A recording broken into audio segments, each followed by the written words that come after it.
महाराष्ट्राच्या प्रगतीला नवी गती देणारे धोरणी नेतृत्व, अखंड विकासाचे कर्तृत्व सिद्ध व्यक्तिमत्व, गतिमान विकास करणारा कामाचा माणूस, ते नाव म्हणजे अजितदादा पवार. शब्दाला जागणारे आणि केवळ आश्वासने न देता थेट कृतीतून बोलणारे दादा, लोकांच्या हितासाठी अहोरात्र झटणारे आणि एक नव उमेदीची चिंगारी म्हणता येईल. नेतृत्व म्हणजे फक्त पद नव्हे, लोकांशी जोडून राहणं, निर्णय घेण्याची क्षमता आणि प्रत्येकाशी नम्रतेनं संवाद साधणं ही नेतृत्वाची खरी ओळख ठरते.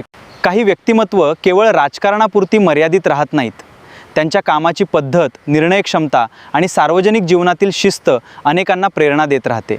सर्वांनी दादाकडून वक्तशीरपणा, कामातील शिस्त आणि प्रत्येक जबाबदारी गांभीर्यानं पार पाडण्याची ही वृत्ती प्रत्येक तरुणानं आपल्या आयुष्यात अंगीकारावी अशी शिकवण आहे.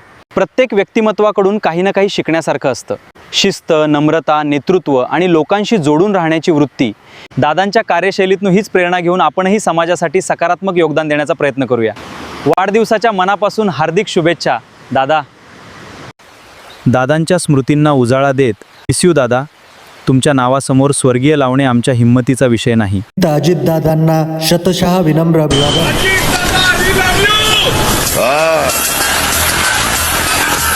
घड्याळाचं बटन दाब की लव यू राहू दे बाजूला. घरी जाऊन बायकोला म्हण love you love you love you. बायको म्हणून आज लईच बिघडलाय गडी. मलाही जरा खुमखुमी आली. हर पंख फैलाने वाला परिंदा उड़ नहीं पाता. कई सपने घमंड और गलत दिशा में ही टूट जाते हैं. हुनर की बातें करने से कुछ नहीं होता. जमाना उसी को पहचानता है जो मैदान में उतरकर साबित करे. महाराष्ट्रातील दादाचा वादा आहे. आज मी महाराष्ट्राचं नेतृत्व करतो. गल्लीतला दादा नाही, मी महाराष्ट्राचा दादा आहे. प्रश्न सोडवण्याची धमक, ताकद नेतृत्वात असावी लागते. माझी प्रशासनावर पकड आहे. कुणालाही महाराष्ट्रात विचारा, पकड आहे की नाही, अधिकारी माझं ऐकतात की नाही. आता सांगितलं चला महिलांना मध्ये बसवा, बसवलं की नाही. अरे बोलण्यात दम लागतो, दम, रग लागते, रग. त्यांना सांगितलं असतं अहो पोलीस तिचं बसवा ना, म्हणलं असतं चल रे कुठं बसवा.